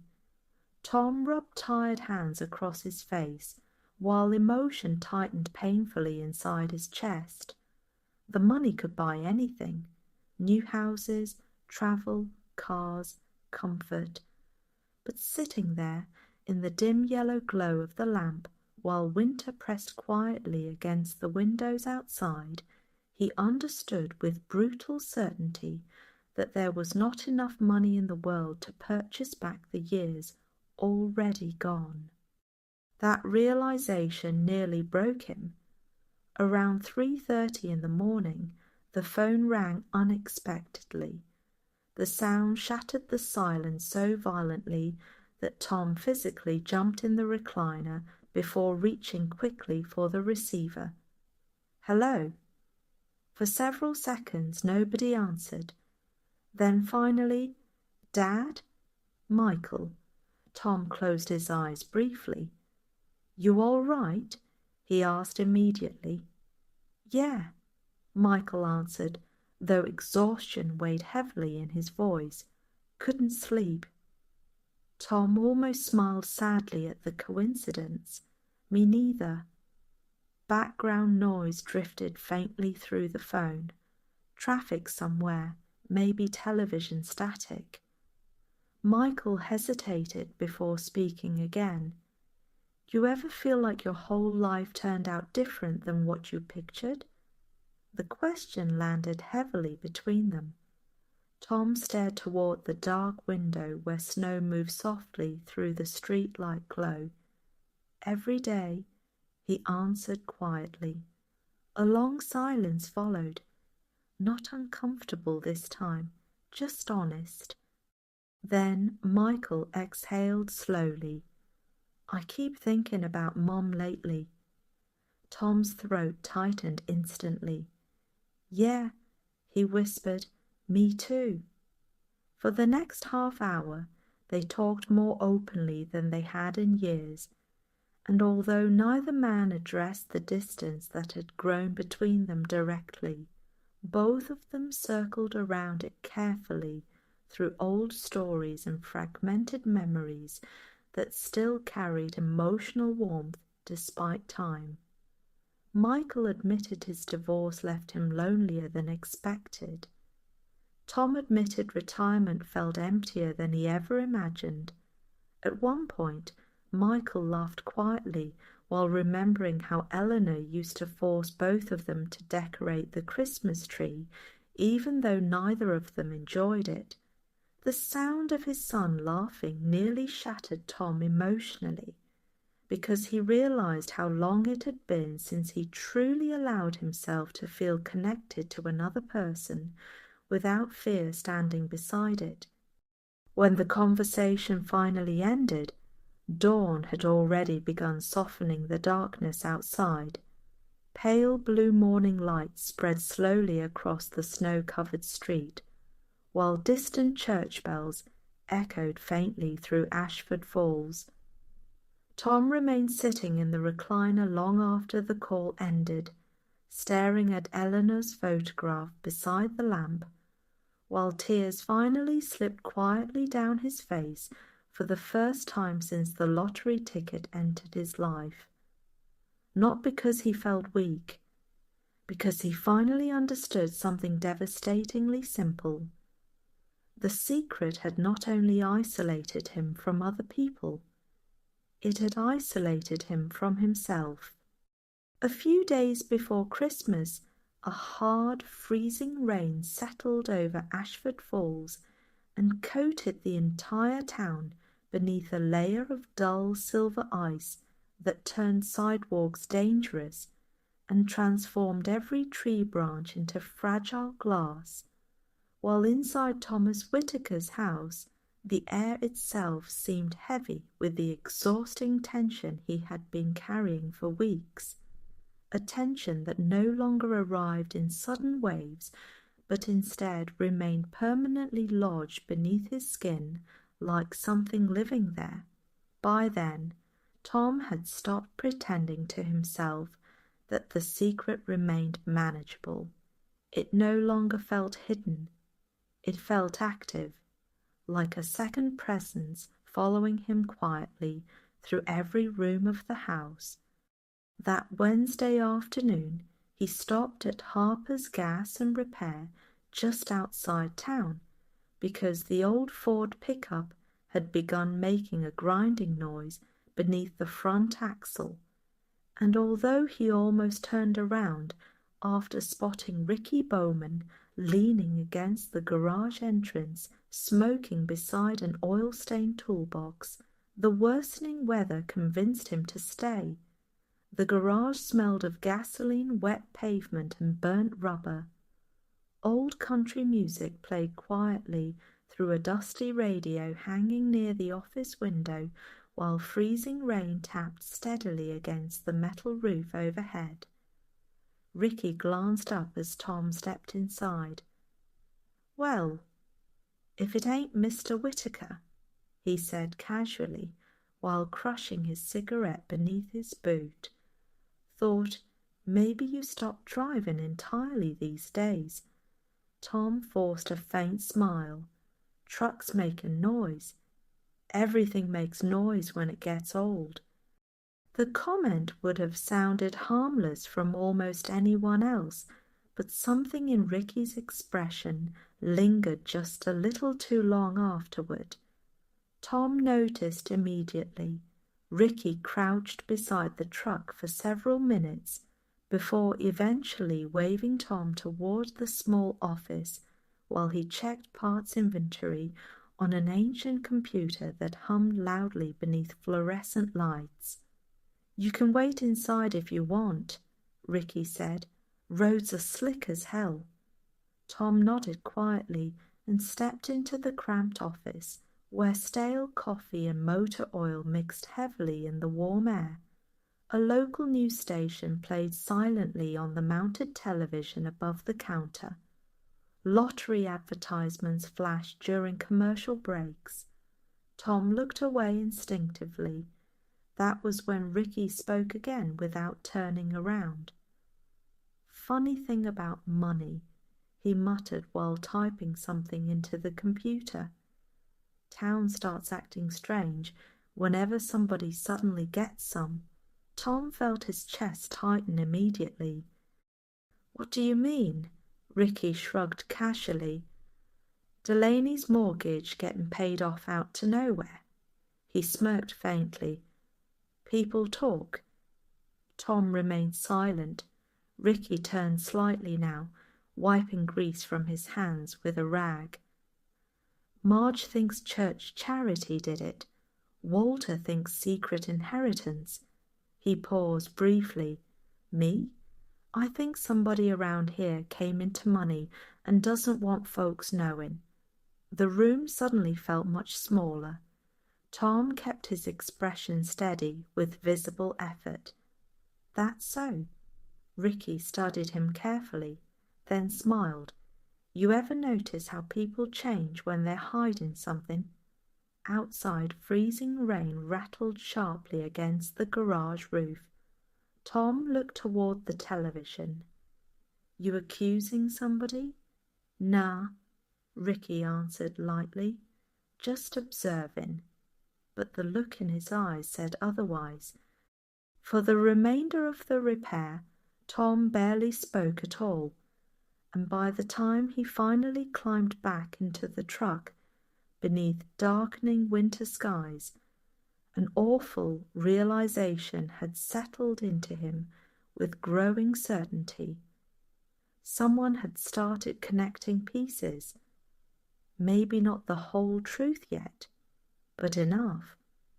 That evening, Ashford Falls disappeared beneath fog and freezing rain, while headlights reflected across icy roads like pale streaks of broken light, and Tom sat alone in the kitchen, staring at untouched dinner, while Ricky's words repeated endlessly inside his head. People change when they're hiding something. The terrifying part was how true it sounded. Because he had changed, everyone could see it now. Walter noticed, Lucy noticed, Caroline noticed, and apparently Ricky Bowman noticed too. Hours later, shortly after midnight, another sound pulled Tom suddenly from restless half-sleep in the recliner. Tires outside, crunching slowly across frozen snow. Tom's pulse immediately accelerated. A vehicle stopped near the house, then silence. Tom stood carefully and peered through the curtain. Ricky's truck. Fear moved coldly through him. Several moments passed before headlights finally disappeared back into the darkness without anyone approaching the door. Yet long after the truck vanished, Tom remained standing there beside the window while ice tapped softly against the glass, watching, waiting, understanding for the first time that secrets did not merely isolate people. Eventually, they attracted people. Christmas Eve arrived beneath soft snowfall that drifted quietly across Ashford Falls in slow silver waves, while warm lights glowed behind frosted windows throughout town. And, although the streets looked peaceful enough to belong inside one of the holiday postcards sold at Morton's grocery every December, Thomas Whitaker woke that morning carrying a level of emotional exhaustion so deep that even standing at the kitchen counter pouring coffee felt difficult. The house no longer felt like shelter, it felt like confinement. For weeks he had convinced himself that secrecy protected him, protected his privacy, protected his peace, protected the fragile remnants of his ordinary life. But sitting alone beneath the dim kitchen light while snow gathered gently across Willow Road outside, Tom finally understood something with painful clarity. The secret had not protected his life. It had consumed it. The realization arrived quietly, not dramatic, not sudden, simply undeniable. Around 10 that morning, Michael's car finally pulled into the driveway beneath falling snow, and the moment Tom saw his son step out, carrying an overnight bag, while cold wind moved through the bare maple trees overhead, emotion tightened sharply in his chest. Michael looked older than the last time Tom had seen him, more tired, the kind of tired divorce and loneliness carved slowly into people over time. For several awkward seconds after opening the front door, neither man seemed entirely sure whether to hug or simply nod. Then Michael stepped forward first. The embrace lasted only a moment. Still, it nearly broke Tom emotionally, because human closeness had started feeling unfamiliar. Inside the house slowly filled with small sounds missing for years. Boots near the radiator, 2 coffee mugs instead of 1. Conversation drifting through rooms once occupied only by silence. For a little while things almost felt normal again. They decorated the old artificial Christmas tree Eleanor once insisted on using every year, despite half the lights never working properly. Michael laughed while untangling ornaments. Tom actually laughed too, a real laugh, not the polite hollow versions he'd been forcing lately. But beneath the warmth of the day, the secret remained present like a shadow standing quietly behind every conversation. Tom could feel it constantly, and by evening, while snow continued falling softly outside and old jazz records played through the living room speakers beside the glowing tree lights, he realized he could not survive much longer, carrying the burden alone.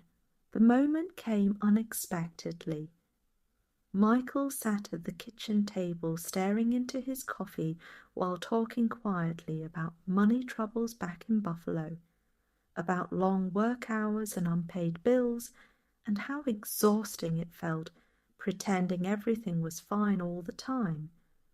Tom listened silently. Then Michael sighed and rubbed both hands over his face. Honestly, he admitted quietly, sometimes I feel like my whole life's just become surviving one bad month after another. The sentence hit Tom harder than anything Ricky or Walter or Daniel had said, because he suddenly realized something unbearable. His own son sat across from him, struggling to survive, while he hid unimaginable wealth upstairs like a frightened stranger. The shame of it flooded through him immediately. Before fear could stop him, Tom stood slowly from the table. "Michael," he said quietly, "there's something I need to tell you." His son looked up. The room suddenly felt perfectly still, except for soft jazz music crackling faintly through the speakers. Tom's hands trembled slightly. Years of emotional distance, weeks of fear, months of isolation, all of it seemed to gather inside that moment. Then finally, with snow falling softly beyond the kitchen windows, and Eleanor's old Christmas ornaments glowing nearby beneath warm yellow light, Thomas Whitaker told his son the truth. Not every detail, not all the fear, but enough. At first, Michael simply stared at him silently, then laughed once in disbelief, then stopped laughing after realizing his father was serious. The silence afterwards stretched painfully long. "You're telling me," Michael whispered slowly, "you've been sitting here alone with all that money this whole time?" Tom lowered his eyes. I didn't know who I could trust any more. The words hurt both of them. Michael leaned back heavily in the chair while emotion crossed his face in complicated waves. Shock, confusion, anger, sadness, then finally understanding, because loneliness recognized loneliness. Neither man spoke for several moments. Outside, church bells echoed softly through the snowy darkness of Ashford Falls. Finally, Michael looked toward his father again. "You should have called me." Tom nodded faintly, tears gathering quietly in his tired eyes. "I know." And for the first time since the lottery ticket entered his life, the secret finally felt lighter after being spoken aloud. Snow continued falling through Christmas night in slow, quiet layers that covered Ashford Falls beneath a softness the town had not felt in years. while inside Thomas Whitaker's house, warm golden light glowed gently through frost-covered windows, and the old radiator hissed steadily against the cold, filling the rooms with the kind of quiet comfort that only appears when people finally stop hiding from one another. The next morning arrived slowly, peacefully. For the first time in weeks, Tom slept through the night without waking every hour to imagine noises or creeping panic, and when pale winter sunlight finally spread across the bedroom walls shortly after dawn, he remained lying there for several moments, listening to the unfamiliar sound of another person moving downstairs in the kitchen. Michael. The realization warmed him unexpectedly. The house no longer sounded empty. Tom dressed slowly before walking downstairs, where the smell of fresh coffee and slightly burned toast drifted through the air, while snow continued falling softly outside the windows overlooking Willow Road. Michael stood near the stove, wearing one of Tom's old flannel shirts. "Coffee's terrible," Michael announced without turning around. "Guess I finally understand why Mum always made it instead of you." Tom smiled faintly. Real smiles came easier now, not because the problems disappeared, because silence finally had. They spent most of Christmas Day talking, really talking, not circling safely around emotions the way men often do after years of distance, but honestly, awkwardly, painfully at times. Tom explained the fear, the paranoia, the isolation, the shame, the sleepless nights. Michael listened quietly while snow drifted against the windows, and old jazz music played softly through the living room. At one point, Tom admitted something he had not spoken aloud even to himself until then. "I think I was more afraid of losing my life than I was excited about changing it." Michael nodded slowly. "Maybe because it already felt like you lost most of it after Mom died." The sentence settled heavily between them. Not cruel, true.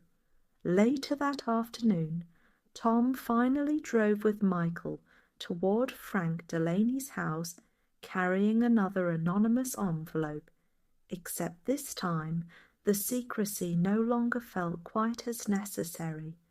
Something inside him had shifted. Not completely. Fear still remained. Perhaps it always would. But the fear no longer controlled every decision. The town looked beautiful beneath fresh snow. Children pulled sleds through side streets. Church bells echoed through the cold air. Smoke drifted from chimneys into pale winter skies. For the first time in months, Ashford Falls no longer felt like a place watching him. It simply felt like home again.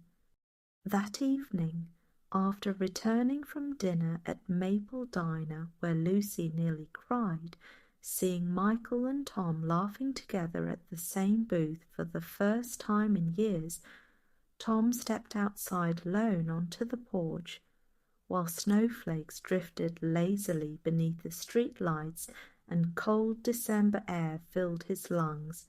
Across the street, Walter's television flickered faintly through the curtains. Somewhere farther down Willow Road, a dog barked once before silence returned. Tom slipped both hands into his coat pockets and looked upward toward the dark, snowy sky. $312 million still existed. The accounts, the paperwork, the responsibility, the danger, none of that vanished. And perhaps the secret would never fully disappear either. Some truths changed a life forever the moment they entered it. But standing there beneath falling snow, while warm light glowed behind him through the windows of the house that no longer felt entirely empty, Thomas Whitaker finally understood something Eleanor probably would have told him from the beginning. Money could protect comfort, but only people protected loneliness. Inside, Michael laughed at something on television. The sound drifted softly through the doorway behind him. Tom closed his eyes briefly.